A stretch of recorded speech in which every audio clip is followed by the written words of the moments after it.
God, we thank you for the joy that we have in your presence this very moment, O Lord Yes, God. Lord. Thank you so much even for the strength, this opportunity that you have given us to come and sit at your feet, O God. Lord, just continue, O God, to teach us your truth, that may we continue to grow in the knowledge of you, become worthy of your kingdom. Thank you, Holy Spirit, for being our teacher this afternoon. Just continue to hide me behind your cross, that only your purpose and your plan be accomplished. Ikaw ang napapakinggan, Panginoon, at nakita ng mga kapatiran. We give you all the glory in Jesus' name. Amen. Let's be seated, mga kapatid. Praise the Lord. It's such a privilege to fellowship with you. Hindi natin pinano ang lahat, but it is God that is planning everything. Amen? Ako din, hindi ko rin nakalain na nandito ako ngayon. But it is God who is directing us. So let's just flow with it and we know that everything will gonna be okay. Right? Amen. So, sabihin mo sa katabi mo, hindi accidentally na nandito. It's never an accident that we are created by the Lord. It's not an accident that we are here. Fellowshipping together, but it is God who is planning everything for His, for our own good. Amen. So our topic this afternoon is all about following God's plan or follow God's plan. It is a direct command. Follow God's plan. Okay. So tunay na po na in this complicated world that we are in, we need really an instruction. We need to really have a direction. Kasi in a world wherein there's 7 billion population, nakakalito, challenging, no? Sometimes because of this big world that we are in, minsan we see ourselves as napakaliit, and with all the challenging situations or challenging na nangyari sa atin, sometimes nandyan yung na-intimidate tayo, we look down on ourselves, we see that we are not good enough, we thought that we are hopeless anymore, and especially yung mga situations na ini-experience natin, sometimes parang we want to give up or parang nandyan na lang tayo, dito na lang ako, wala na. Paspasognod, no? Sometimes nandyan yung feeling na gano'n. But, God is not yet finished. Amen. God is allowing all these things. But let us always remember that in everything na inaalaw ng Panginoon, may purpose siya sa lahat. And really, God uses all these diversities, lahat ng nangyayari, circumstances, bad or good, para ma-accomplish pa rin yung plano niya sa ating buhay. And if we are just but willing to look into the plan of God in our life, we will really appreciate that His plan is always bigger, bolder, and better than anything we could ever imagine. So, yan. Kaya, I don't know your situation, maybe naliliitan ka sa sitwasyon mo, you start to feel small or parang wala na. May these verses that we're going to read this afternoon will continue to strengthen us and see that napakaganda pa rin ng ginagawa. We continue to see that even though we are just ordinary sometimes, but we might be thinking that we are just but an ordinary person. But in the hands of our Maker, kinanta natin kanina, no? In the hands of our King of Kings and Lord of Lords, there is an extraordinary things that God is doing in our lives. Okay, so number 1, na why we need to follow, reasons why we must or we need to follow God's plan. Number 1, when we read in Jeremiah 29:11, memory verse natin yan. For I know the plans I have for you, says the Lord, declares the Lord. He's not only telling it to Jeremiah, but to all of us. For the Lord knows the plans He had for us. Plans to prosper us and not to harm us. Plans to give us hope and a future. Sabi po ng Panginoon dito, na knowing the yung sitwasyon ni Jeremiah, marami rin mga pinagdaanan ni Jeremiah, no? But God is here to encourage Jeremiah na sabi niya, alam ko ang plano ko, alam ko ang purpose ko kung bakit kita ginamit, kung bakit kita nilikha. Kahit paano nasa tiyan ka ng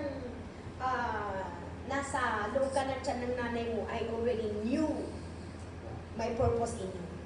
And bakit sinasabi ito ng Panginoon kay Jeremiah? Bakit nga ba niya ito sinasabi niya, His plans is to prosper us, not to harm us. Diniremind niya. Alam ni Jeremiah ito, bakit diniremind ng Panginoon kay Jeremiah ito? Walang ibang hangarin ng Panginoon, kundi ina-assure niya, gusto niyang i-assure, no? Makita natin dito na ang plano. Wow, imagine, no? From not only this time, but sabi niya, until the future, inclusive na ang plano ng Panginoon. Why? There's a reason why we need to follow God's plan. Number one is, His plan is guaranteed. His plan is guaranteed. What is the meaning when we say guaranteed? Garantisado. Maraming nag-a-advertise, ito, garantisado ito. Pero walang ibang guaranteed. His plan is guaranteed. When we say garantisado, ibig sabihin, it's an assurance of quality or fulfillment. It's an assurance of equality, of being fulfilled. Dito sa mundo, maraming plano. Binabasa mo kanina, kaya minarkahan ko eh. Let me just go to that side verse na sabi niya, a person may think their own ways are right, but the Lord weighs their heart. Another, sabi niya, a person's steps are directed by the Lord. How then can anyone understand their own way? So sabi niya, every step of a person is being directed by the Lord. So wala talaga tayong magagawa kung wala ang Panginoon. So how can we say that our plan is guaranteed without the guidance of the Lord? Paano mapufulfill talaga yan kung wala ang gabay ng Panginoon? So sabi dito, ang plano ng Panginoon sa buhay mo ay garantisado. Garantisado is assurance of fulfillment. Another meaning of guaranteed is secured. When we say secured, it emphasizes the sense of safety. When we say secured, it means there's safety. You are protected. You are protected against failure or loss. Bakit nagfe-fail tayo? Bakit nalulugi tayo? Loss or yan. Ang ganda sa simula, pero at the end, nawala. Why? Kasi hindi garantisado ang ating plano sa sarili natin. But the plan of God is secured. Until future yan, sabi niya. Another meaning of guaranteed is insured. Hindi lang protected, hindi lang safety, but insured. When we say insured, it is certain or sigurado ka. Insured means tunay. May mga plano minsan, tunay ba yan? Ano ang assurance mo? Diba? Sigurado ka ba dyan? Hindi, pero parang, kasi nakita kong maraming nagpa-follow na eh. It is not an assurance na kung maraming nagpa-follow ay okay. Hindi lahat ng majority ay okay. Hello? It's not all open doors are God's plan. But the plan of God, sabi niya, for our future, sabi niya doon, sigurado na tayo dito kasi God, Panginoon na ang nagplano. So, may nakita ba tayong pinalo ng Panginoon na palpak? Wala. Everything is into place. Tao lang ang minsan nasusobrahan. Kaya riniritoke ang mukha. Riniritoke, akala nila mas magaling. Di ba may kanta na ganun? Yeah. Kung kuna iti apo, kung kuna tinakin ko, kamali iti Diyos apo. Pilosophon tayo ni Apo Diyos. Sa sobrang galing, tayo rin ang nabatukan. Nung naupo siya doon sa paanan. Silong ng mangga. Nahulog na yung mangga. Buti ang size ng mangga ay maliit. Imagine mo kung kasing laki ng kalabasa yun. Di wala na. Sabi niya sigurado, ang plano ng Panginoon. Garantisado. Secured. Kaya, maganda na i-akma natin kung nagplano tayo, maganda na i-align natin yung plano natin, i-submit natin sa Panginoon para i-guide tayo ng Panginoon kasi hindi lang pang ngayon yan, pang future pa. Hallelujah! Hindi lang pang sa inyo, pati sa mga magiging apo mo sa susunod na buhay mo, including the future. Hallelujah! So, the plan of God, paano sasabihin natin, paano natin malalaman? The plan of God is in the Word of God. Lahat itong binabasa natin, these are the plans of God for us. Kaya maganda, mapalad tayo at nabigyan tayo ng pagkakataon na malaman ang salita ng Diyos. So, let us continue to iakma ang ating mga plano, lahat ng choices at decisions natin, kailangan nating ina-align doon sa salita ng Panginoon. That's why we are reminded to read the Word of God every day. Kasi habang binabasa mo yung salita ng Panginoon, yan, nababalance. Sometimes hindi na balance nasisit aside, mali pala itong plano ko. Kahit napakaganda, sige, sit aside ko na lang, parang mas maganda ito.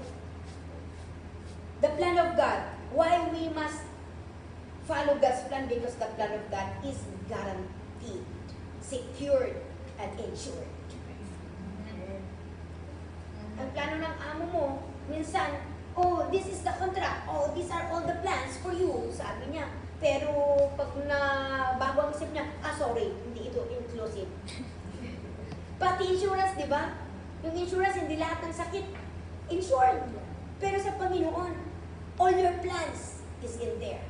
Hallelujah. So number 2, why? Number 2 reason, the plan of God leads to your relief and your deliverance. Esther chapter 4, verse 14. For if you remain silent at this time, ito ay si Mordecai na nagsasabi kay Esther, di ba si Esther ay nanalo bilang queen. And in this time, Haman, hindi Hamas, Haman is planning to annihilate all the Jews, including Esther, of course, because she is a Jew. And so, itong si Mordecai na angkol niya, he is concerned about the safety, about the life of all the Jews. And so he sent a message to Esther, the queen. Sabi niya, okay, if you remain, akala mo secure ka dyan? Dahil queen ka na, sabi niya. No, kung akala mo ay safety ka, baka ang mangyayari yung relief at deliverance na pinangako ng Panginoon ay mapunta sa iba. Kaya sa ito ang word, if you remain silent at this time, relief and deliverance for the Jews will arise from another place. But you and your father's family will perish. And who knows, but that you have come to your royal position for such a time as this. It's not an accident that in our situation, in our circumstances, in our life, in our stage right now, in our status right now, at nakilala natin ang Panginoon. Hindi aksidente yan. God put us in such a time as this para sa ikabubuti ng bawat, for the relief and deliverance of our people. Actually, it's not only for us, but sabi niya, for your father's family. Amen. Amen.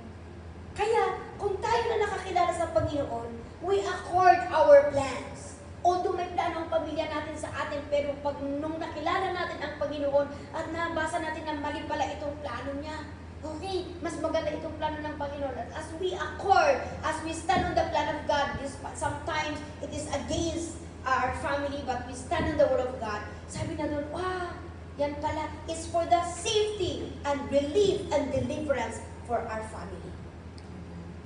Minsan sabi nila, pupunta ka dyan. Sige, pag may pagkataon, trabaho. Isupay. Pag di ang isupay, namingin at ibay at yung part-time. Kasi hindi natin alam. 2 years ka lang, uwi ka na. Yan ang prinsipyo ng mundo eh. Pagkakataon mo yan, nasa abroad ka. Sige. Tingnan natin, pag hindi kasama sa plano natin ang ginagawa natin, imbis na sabi natin, isupay. Ano bang isupay sa Tagalog? Karagdagan. Dagdag. Oo, akala natin makakarami tayo, pero, yan. Kung di natin gagamitin yung opportunity, bless tayo ng Panginoon. If we do not use every opportunity that God is giving to us, opportunity actually, yung every good things na ginagawa ng Panginoon, anumang situation meron tayo, gamitin natin na opportunity yan. No? Na magsigbi sa Panginoon.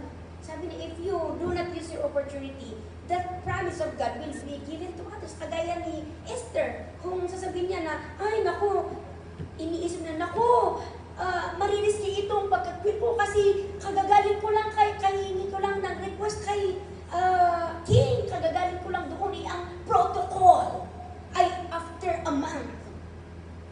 Kung palaging iniisip natin yung sarili natin, wala. Pero sabi ni Mordecai, why not use that opportunity? Go against what is norm.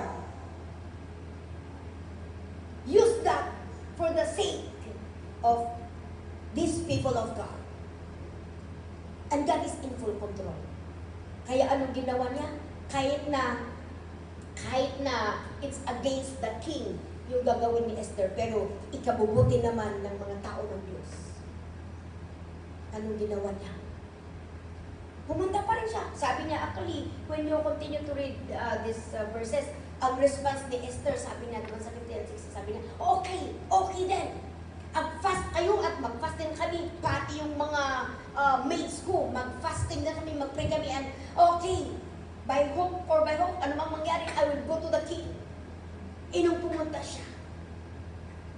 With the guidance and with the presence of God with her, nung malayo pa siya, paparating pa lang siya, yung hari sabi niya, Esther, you're there. Whatever is your request, please come in. And I will give even half of my possession. Sabi niya.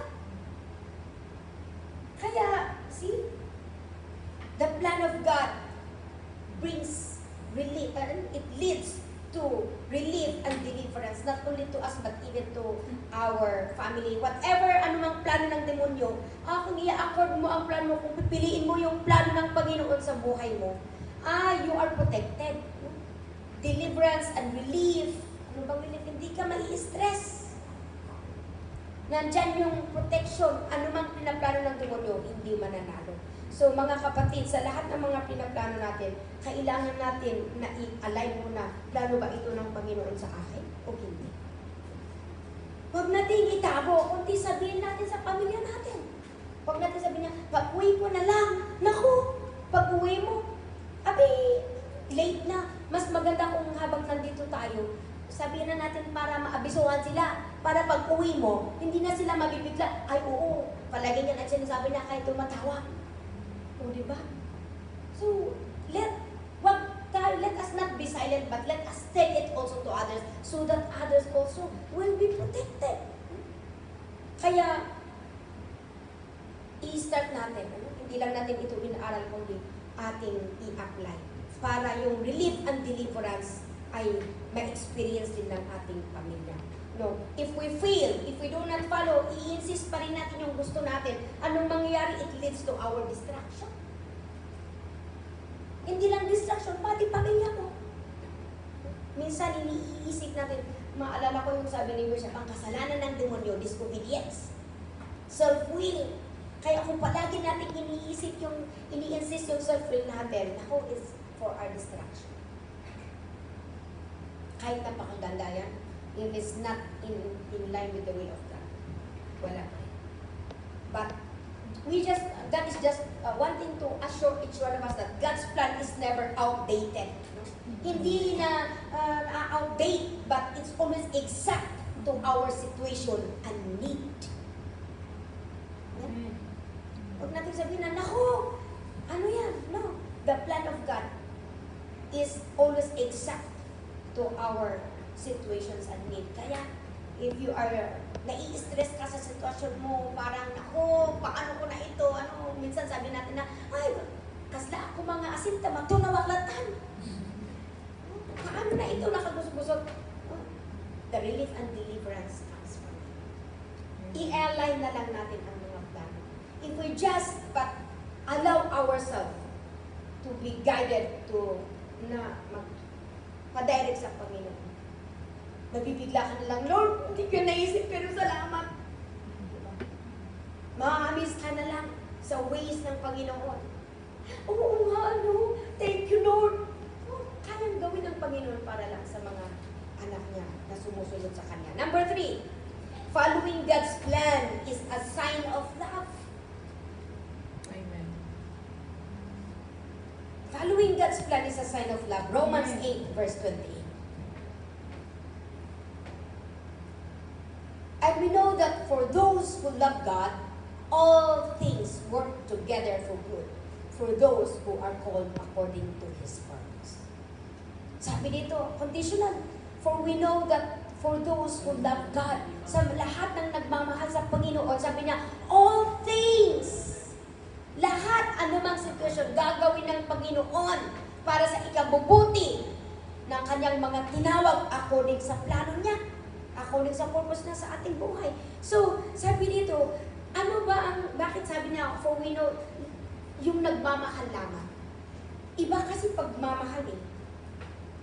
Loving God is a sign that you really believe on Him. No? Loving God is the evidence that you truly follow Him. And when we say we follow God, we love God, we follow God, nandyan yung willingness natin na mag-obey, mag-follow, mag-submit sa kanyang instructions. Even if we are uncomfortable. Sometimes we are uncomfortable, di ba? Pero pag mahal mo, hindi mo matiis eh. The easiest way talaga, kung pagbalik-balik ka rin mo yan, if you love the Lord, it's not hard to follow Him. Kahit na nakagisnan mo na dito, o sige, mahal ka tayo. You are willing, it's easy to obey, to submit to His instructions.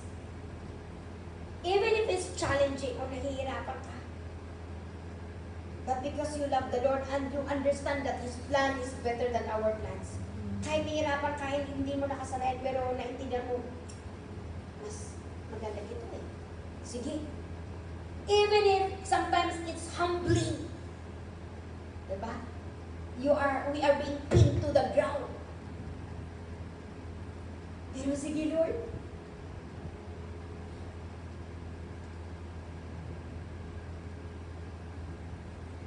We are willing to sacrifice. When we love God, we are willing to sacrifice. And because of that, when we call upon the Lord, and when God is pleased in us, God is pleased sa ginagawa natin, sa ating pagsunod sa Kanya. God works for the good of those who love Him.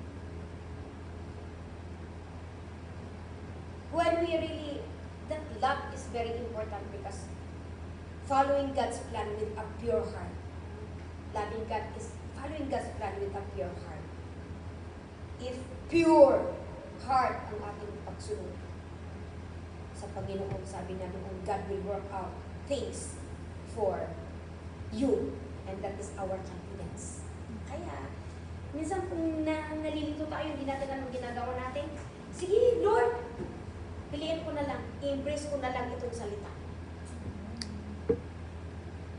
With your pure heart. Yan ang assurance natin. It's always good to follow God's plan with a pure heart. That is a true love. Sometimes hindi natin naiintindihan yung salita ng Panginoon pero binasa mo, o sige, sige na lang, sumunod na lang ako. Kasi nabasa ko. And you will see what will happen. Afterwards, ma'am, salam, Lord, thank you. Naiiyak ka na lang. Pag nakita mo, wow, totoo palang salita mo. Buti na lang, sumunod ako.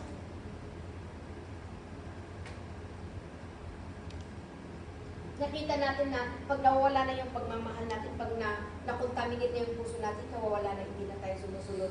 Hindi naman ganyan eh. We start to, hangkadi, pabalikas to eh. And you try. It is not an assurance na dahil nangyari sa kanila, mangyayari din sa inyo. No. It is not in line with the will of God. No, cannot lang. But there's talagang ang sigurado ako dito, if we follow God's plan with a pure heart, with that sincere love, ay, purihan lahat ng mangyari. Lord,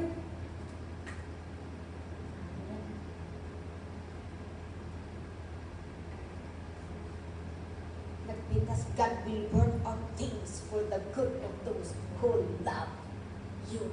Love Him. Puri, ano tihat lang. Mano lang magtikas dyan niya ako, Diyos. God will work out things. Amen. Amen. Minsan kasi inuunaan natin na, inisan natin na, imbis na, that's why it's good to stand for the truth. And the truth will always set us free. Sometimes, ay, nako. Ay, ano, tinasot tayo mo. Why we not just come to the Lord and purely obey His word? Nakita natin, ay, nagano, pinanunod ko kasi jay lang. So, ganun lalo pag i-explain mo kasi sa family mo. Nagano, tinasun mo. God, may beto niya ako, Diyos. God is in control of everything. Number 4. His plan is long-term. What is a long-term? No expiry date. Yan, pang matagalan. Ito ang tunay na pang matagalan. Psalm 33 verse 11. Sige. The plans of the Lord stands firm forever. Wala mang forever dito sa mundo. May forever kay Lord. Amen. Amen. Walang forever sa Hong Kong o sa abroad. May forever naman kay Lord. Amen. Wherever you go, the Lord is there. Sabi niya sa Psalm, sabi niya,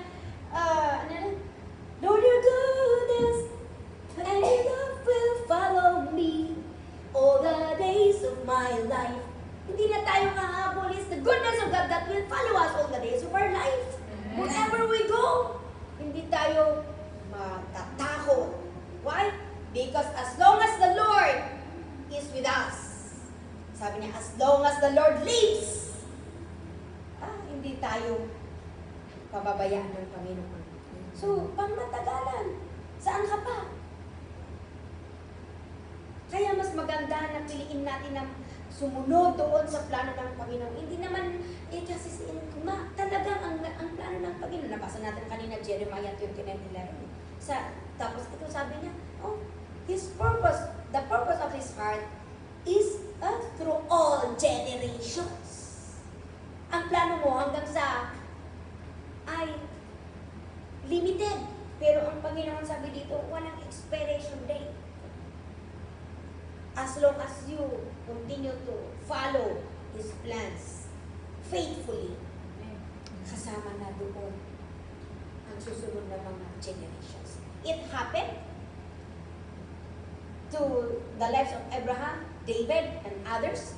Pero ang opposite naman nito, if you do not follow, if the blessing of God is through all generations, sabi niya, yung opposite naman, the curse also. If you do not follow, the curse is also to the third generation, to third and fourth generation. Grabe naman yan. Pero, ang plano ng Panginoon, ayan pala. Urian natin plano din yung makat off the curse. When we start to align if we choose to follow. We set aside our plans and we just choose the plan of God in our life.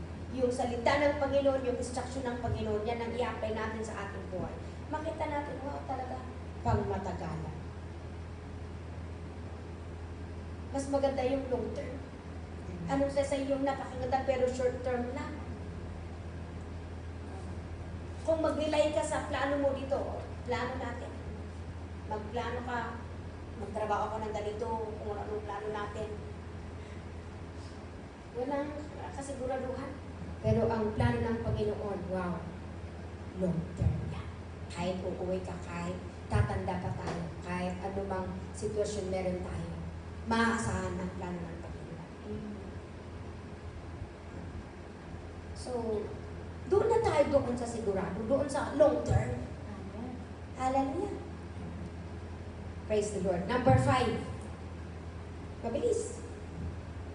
Number 5, His plan in your life is preordained purpose. Jeremiah 1 verse 5.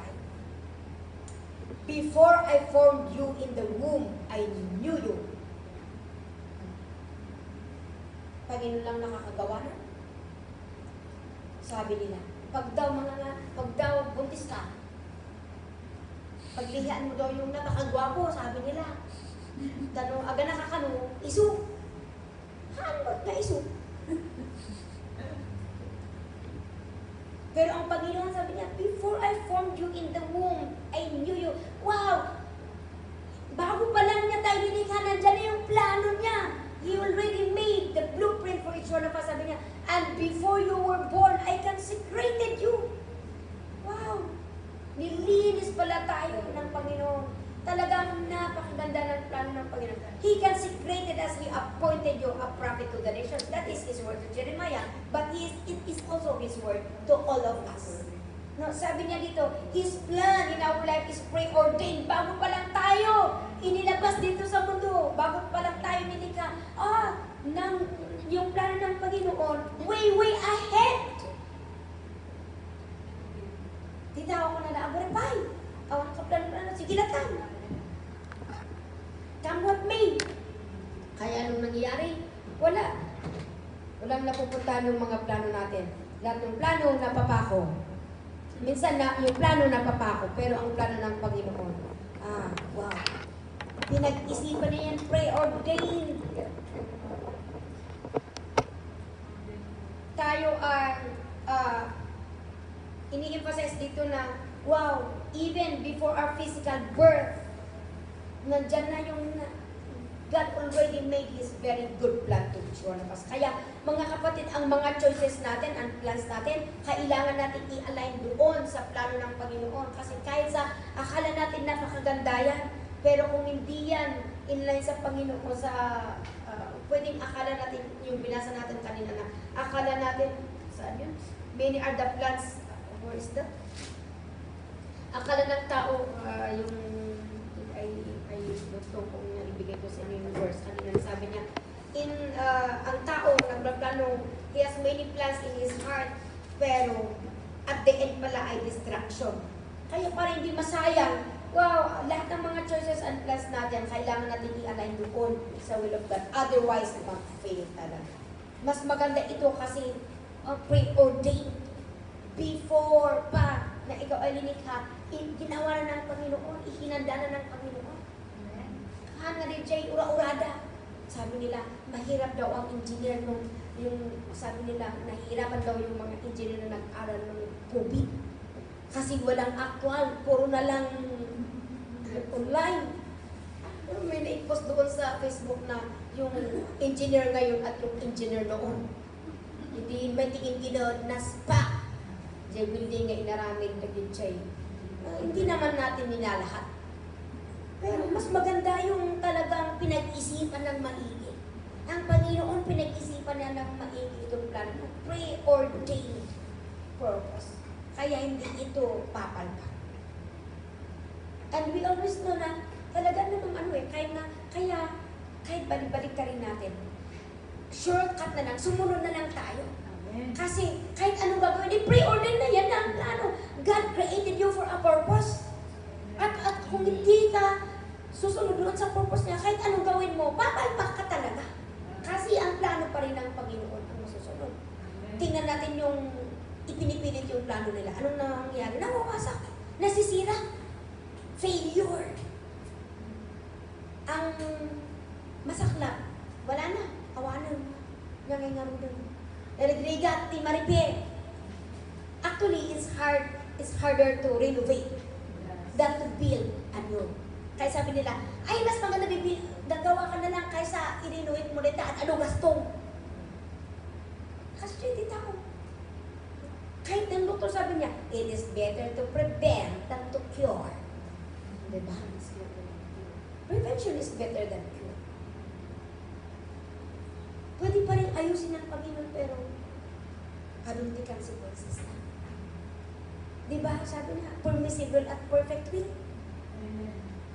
Inalo ng Panginoon ng permissive will. Pwede naman patawarin ka ng Panginoon pero may consequence. Ang mahirap kung kaya natin yung consequence.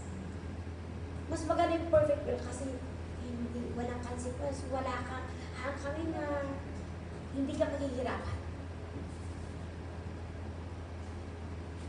So, mas maganda na we follow on the will of God kasi talagang preordained yan. Yan ang talagang plano niya sa buhay mo. Hindi mo mabangga ang Panginoon. It's hard to break and it's hard to kick against the brick. Number 6, His plan is the hope and comfort for everyone.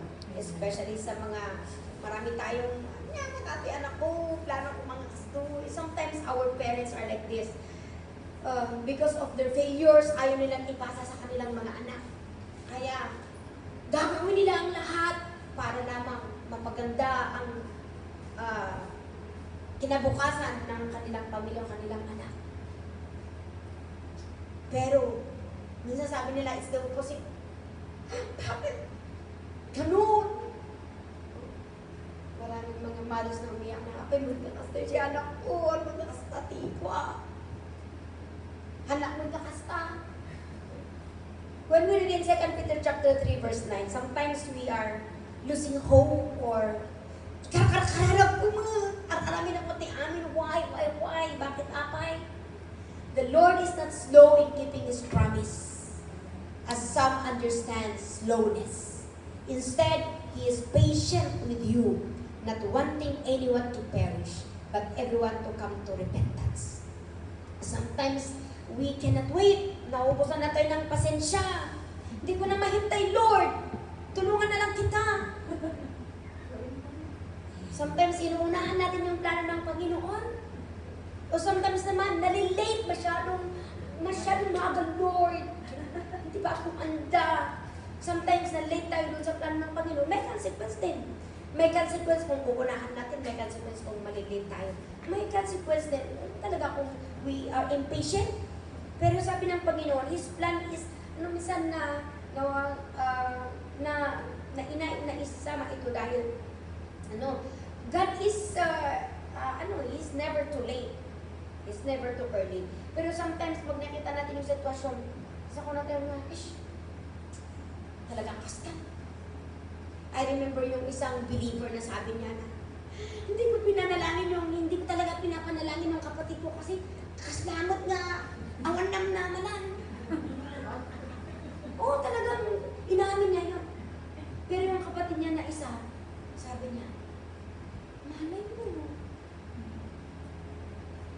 mo, may paraan pa. Talaga? Parang hindi siya nanin, pero nung namatay yung kapatid nila, nakita niya, yung mga kaibigan, yung mga neighbors nila, pati yung security guard, nandyan sila. Sila ang nakilamay. Ay, adagan talaga mangbibig ka niya na. Hindi pa siya naniniwala. Pero inamin niya na, huwag nating i-understand. Porkit ganyan na ay, hindi niya deserve na maligtas. No? Pag nawawalan na tayo ng pag-asa na parang, ay, kawalan talaga. Sabi niya dito, hindi pa tapos ang plano ng Panginoon. Amen. Just like a storm, yung kasagsagan, yung time na pinakamalakas na, yan na pala ang end ng storm. Diba? Ganun lalo kung 3 days sa Pilipinas, hindi lang, buti dito, hours lang. Pero sa Pilipinas, 3 days, di bagyo. Yung pinakamalakas na yung, the third na pinakamalakas na, yun na pala, paalis na pala. Ganon din sometimes, akala natin, wow, bakit pala na napalala? Yan pala. Pag hindi tayo mag-give up, when we continue to look upon the Lord, iniisip pa rin natin, Lord, I continue to hang on to you. Ayun na pala. Yung time na hindi mo inaasahan, yan na pala. Yan ang time. Kasi yung time ng Panginoon, sometimes, sabi niya, a day is 1,000 years and 1,000 years is just 1 day to the Lord. Iba ang kalendar ng Panginoon. Kaya let us not walk by sight, but walk by faith. Let's trust the Word of God. Look into the plan of God. When we cannot hear His voice, when we cannot feel His touch, run to His Word. At ito sabi niya, He is not slow in keeping His promise. Amen. Sometimes may tawag sa Pilipinas, Manang, Ati, please, urgent. Sometimes yung urgent sa atin, hindi urgent kay Lord. Tinitisting lang niya kung gaano ka nagtitiwala sa Kanya. O anak mo ako, sabi mo, you are there to meet our needs. This time, may hinihingi sila, pero wala ako. Utang ba ang solusyon? Mangungutang ako? Or I just cling on to the Lord, Lord, if it's your will, if pwede sana, hindi ako mangungutang. Kung luluhogin mo ito, Panginoon, do it your way. Huwag natin pakilalan yung instinct natin. Kundi, Lord, manalangin tayo. Mag-basic counsel tayo sa ating mga leaders or pastors. Lack of wisdom, it leads to our distraction.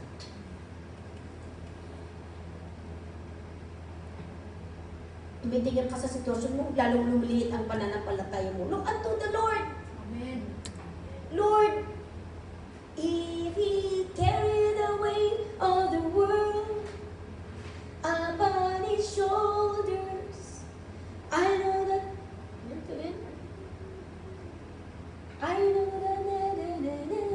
kahit yung burden natin, kaya i-carry nila.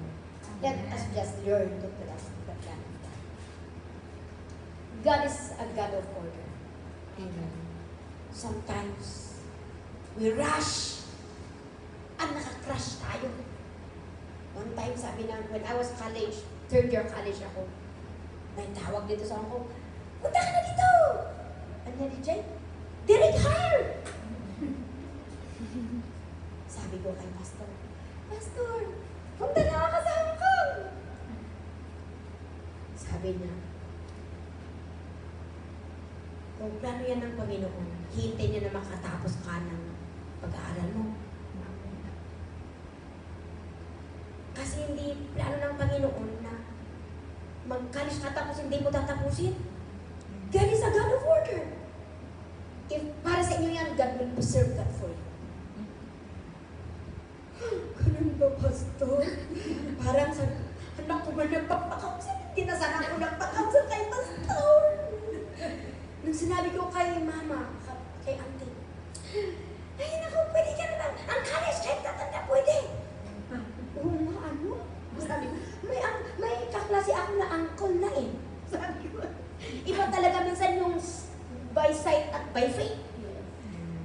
Pero si Pastor, anong sabi ng salita ng Panginoon? Ito. Sabi ko, Mama, sabi naman ni Pastor ganito. Sabi, so, si Mama nag-attend din siya dito. Nagagalit na sila. Sayang na ito eh. Pagkakataon na ito. Lord, sabi ko, Lord, ano bang pipiliin ko? Sayang din naman kung hindi ko ito tapusin eh. Oo nga, sabi nga ng salita ng Panginoon, sabi nga ni Pastor. So, ayan. So, kahit galit si Mama, galit si Ate, Mama, tapusin ko na lang. If it's the will of God. So, ang ginawa ko, I really convinced my heart. Hindi yung nagdadabog. Lord, I hold on. Yung counsel ng pastor ko, counsel mo yan sa akin. So, I hold on to that. I believe on that.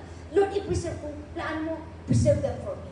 So, pinag-igihan ko, lalo kung pinag-igihan pag-aral ko, I continue to be faithful also to my missing. Kahit sinisik sa mo sa inyo, in Jesus' name, in Jesus' name. Lord, just preserve it for me, Lord. For some time, ayaw akong kinausap ng mama ko at yung auntie ko. Bahala ka na, Lord. Basta, mag-stick ako dito. I choose to do it with love. To obey the word of God with love. O, nung graduation na, after the graduation, sabi ko, okay na, meron pa ba? Wood! Nung kinausap yung amo namin, sabi ko, okay, we will wait for her. So, nag-graduate ako ng April. O di, ano sabi ko? Pastor, hindi ako, gusto kong pero at least nag-graduate ako. Baka, sabi nila, nung kinausap ko mama, sabi nila, may let daw dito sa Hong Kong. Yung examination for teachers. Sabi nila, meron dito sa Hong Kong, atindahan mo lang yung mga seminars. Oh, nandyan daw sa Hong Kong, Pastor. Pwede na ba ako? Oh, sige, pwede. Sabi niya, yan. Pinasis ko na lahat, pinag-pray ko. Sabi ko, okay na mama. So, ayan. pumunta ako, out of innocence, na late akong pumasok doon sa airport, late akong nag-check-in. Kaya, na-late ako, 8 o'clock yung flight ko. Pagpasok ko 7:30, sabi nila, lumipad na. Hindi na pwede, dapat 45 minutes before. Sabi ko, ano na yan, Lord?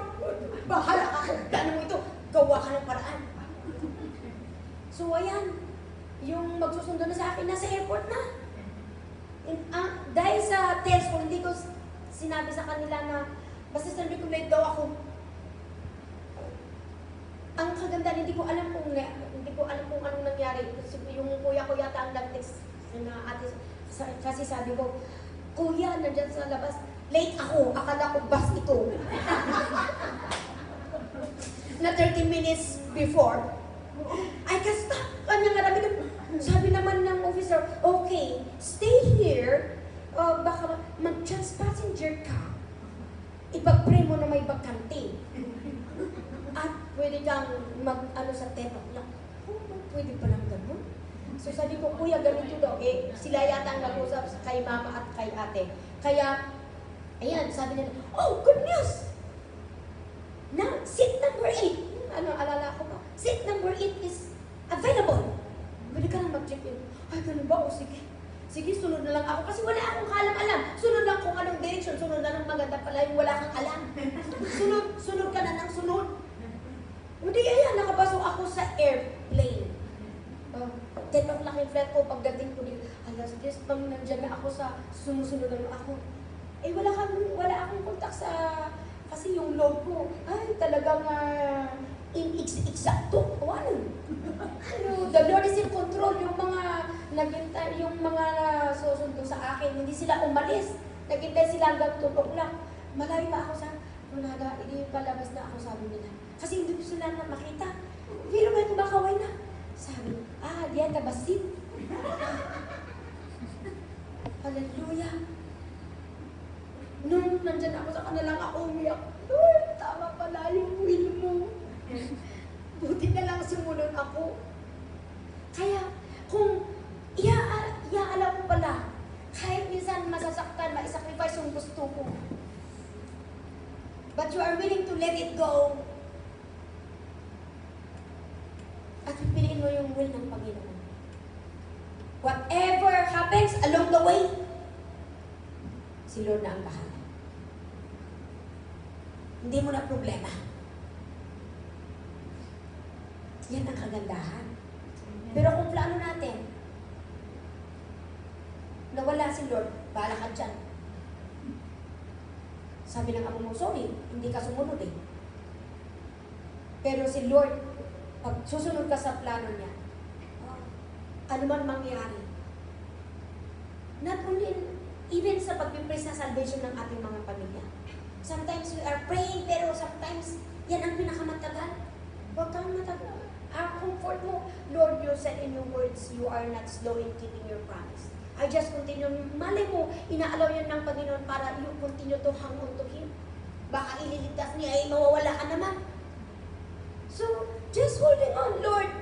Ang part natin, just follow. It is God that will fulfill.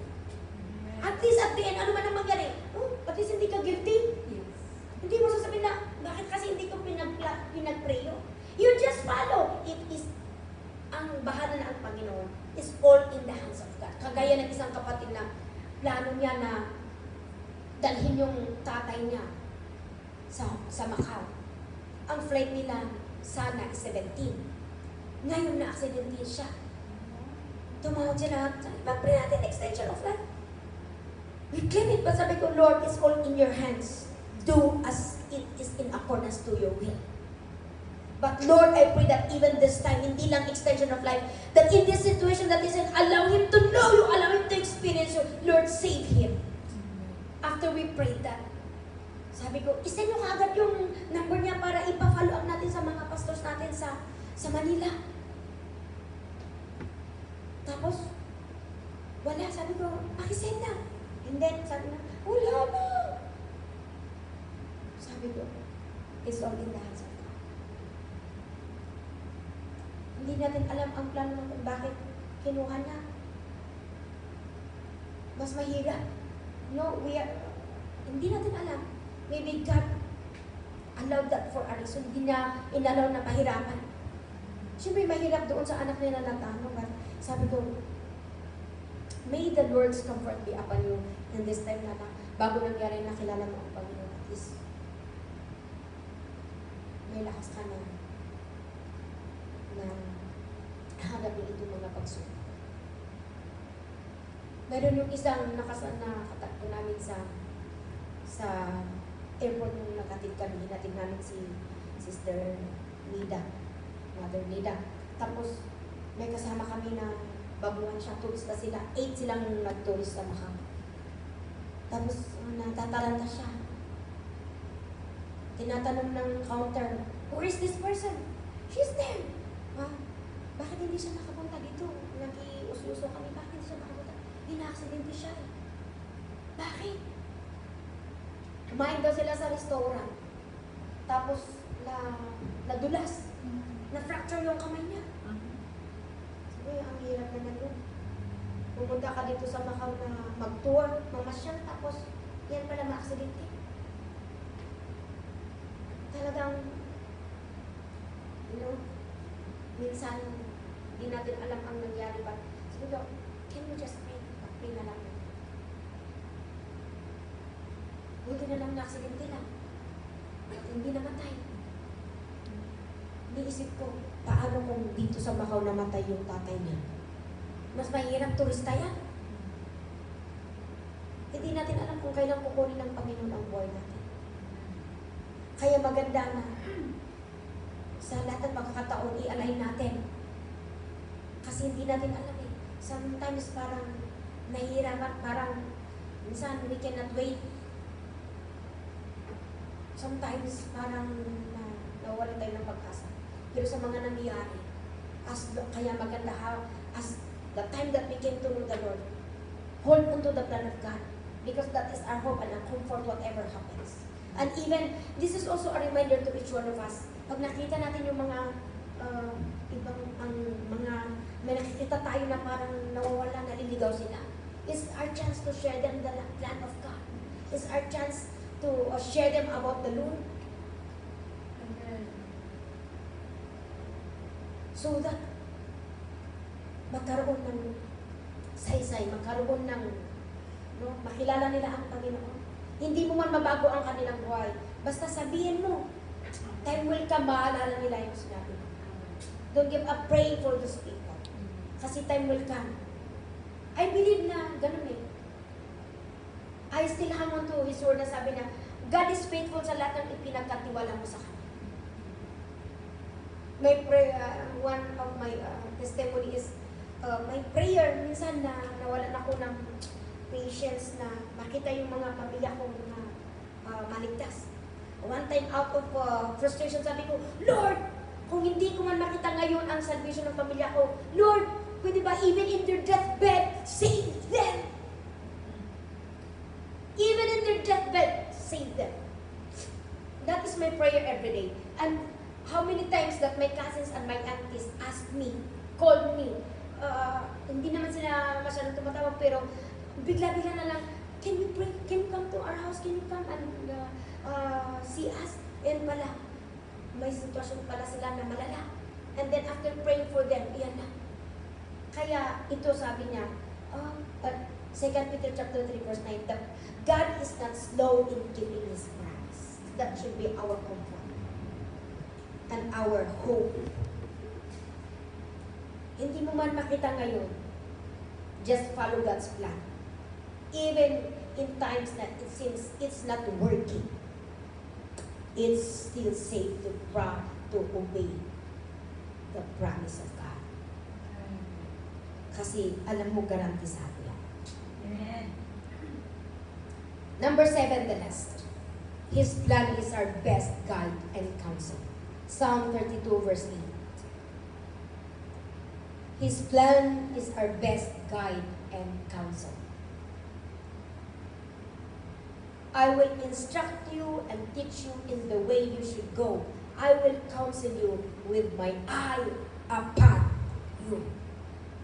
Kasama lahat ang sa plano niya, na ang lahat ng instructions and counsels na kinakailangan natin sa buhay natin, sa trabaho natin, sa pamilya natin, sa spiritual, financial, relation, emotion, anytime, anywhere, walang mintis, walang limit ang will ng Panginoon sa atin. I will instruct you and teach you in the way you should go. Wow!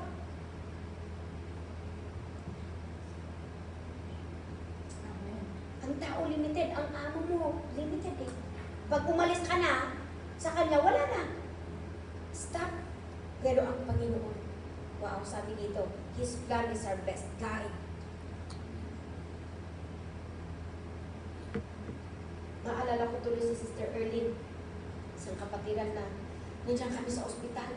Sabi kasi ng doktor, we need to confine you, to observe you because otherwise, makat yung hand naman, idali nilang ng infection. Sabi niya, hand.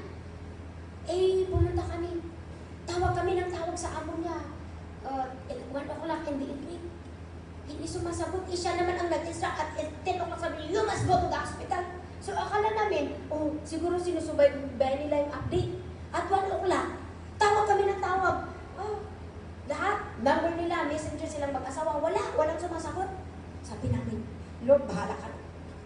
Basta, we just relay it unto you. Eh, wala kaming pag-deposit kasi 10,000 ang deposit. Wala kaming kwarta. Wala kaming pera. So, wala kaming pera na gano'n. So, wala eh. Tapos tinanong niya yung doktor, sabi niya, is there another way? Okay. If you don't want to be confined, okay. Just undergo these tests and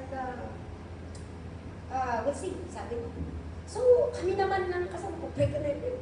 Lord, bahala ka dito. In the more, after that, umuwi kami. Maayos naman. Kaya, after that, nakita ng doktor, in-x-ray niya, okay naman. So, you don't need to be confined. Tomorrow you come back, sabi niya. Para dextrose ka ulit. Iniisip ko, kinaumagan, sabi ko, wow, ayaw ni Lord na maggasto ka ng malaki. Hindi, Lord, minsan, sabi natin na, sige na lang. Yung madalian na lang. Pero, when we just, may plano ang Panginoon, bakit hindi sumasagot yung amo niya? Hindi siya iniiwasan, but, kasi nung sinamahan ko siya kinaumagahan eh, inalayan ko siya. Nung pumunta kami doon sa billing, sabi niya, tawagan ko daw kasi inisip ko magkano tayo na, inisip ko, hindi pa kasi sahuran, inisip ko, ito lang naman ang pera ko. Sabi ko, sana magkasya ito. Pero sabi ni Sister Erlyn, tawagan daw natin ang amo ko bago pupunta tayo sa counter. Hindi, kinamagaan, biglang sabi niya, okay, you ask the counter if I can pay, MP yung alipay dito. So sabi, hindi naman pala mahirap, hindi sa iniiwan kay nisip ko. Talagang hindi lang talaga inalo ng Panginoon na masagot. Sumagot yung amo mo para hindi ka makumpay. Kasi when it comes to pera, i-MP na lang pala. Kahit wala kang pinasabi ng amo mo, I can pay, MP. Hindi niya sinabi na marami na akong gasto sa inyo. Kasi eyewitness yung, kahit nung na-hospital siya noon na emergency, hindi siya iniwanan ng kanyang amo. Pero makita ko din kung paano siya, kahit na nahihirapan siya, sige pastora. Sunod siya lang ng sunod, kahit na sometimes, alam ko na she is also being challenged, pero sige pastora. Kaya ito, maganda ang to follow God's plan kasi in times na naguguluhan tayo, ayan, the best guide and our counsel is God. He can control every situation that we are in. Amen. Walang mintis. Conclusion na tayo. Proverbs 3 verse 5 to 6. Basahin natin. Proverbs 3 verse 5 to 6. Trust in the Lord with all your heart and lean not on your own understanding. In all your ways, submit to Him, and He will make your path straight. Sabi niya, trust in the Lord with all your heart. This means that we have to really go deep. We have to have that complete and unwavering faith in God. not just superficial. Yan palang ibig sabihin, trust in the Lord with all your heart. Deepen your faith. Complete trust. Unwavering faith na kahit na may nagsusulsol, lumikas din namin ang hangan. Sikilatan. Sumunod ka doon sa salita ng Panginoon. And you will see. Ano ba sabi niya? Lean not on your own understanding. Do not rely on our own understanding. This emphasizes the importance of recognizing that human wisdom is limited, but the guidance of God is supreme. Yun. Mas maganda yung wisdom ng Panginoon kaysa wisdom ng tao. In all your ways, sabi na, in all your ways, acknowledge Him. We are being encouraged in here to constantly be aware and recognize God's presence. In all your ways, acknowledge Him. Sa lahat ng ating ginagawa at iniisip at mga sitwasyon, sabi niya, let us constantly be aware and recognize the presence of God na hindi man natin siya nakikita, pero nandyan siya sa tabi natin. Yan. At yan sana ang mag-i-influence. Let us continue to, yung influence ba? Magpa-influence tayo doon sa presensya ng Panginoon. Sana mas nai-influensyahan tayo doon sa salita ng Diyos. Let us be influenced by the Word of God sa lahat ng aspect ng ating buhay. Not only in one aspect, but hindi lang sa specific situations, but sabi dito, in every aspect of our life, i-recognize natin. And see, sabi niya, and He will make your path straight. And then He will make your path straight and smooth. Removing obstacles that blocks the way. That is the promise of God. So let's follow God's plan so that walang hassle. Everything will be smooth. Father, we thank you so much for your promises that we have just read this afternoon.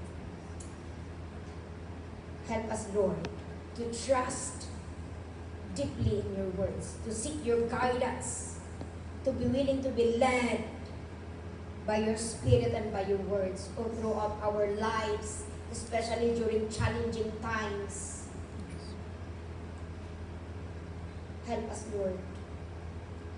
Tulungan mo kami, Panginoon, na unawain itong aming napag-aralan. And thank you so much, O God, that as we accord all in your, as we are willing to follow all your ways, sabi mo, you will make it all clear and smooth. Thank you so much for your promise. Ano man ang sitwasyon meron ng bawat isa, thank you, O God, sa pag-encourage sa bawat isa sa amin. Continue to be glorified in the lives of your people, O God. In Jesus' name. Amen. I give back the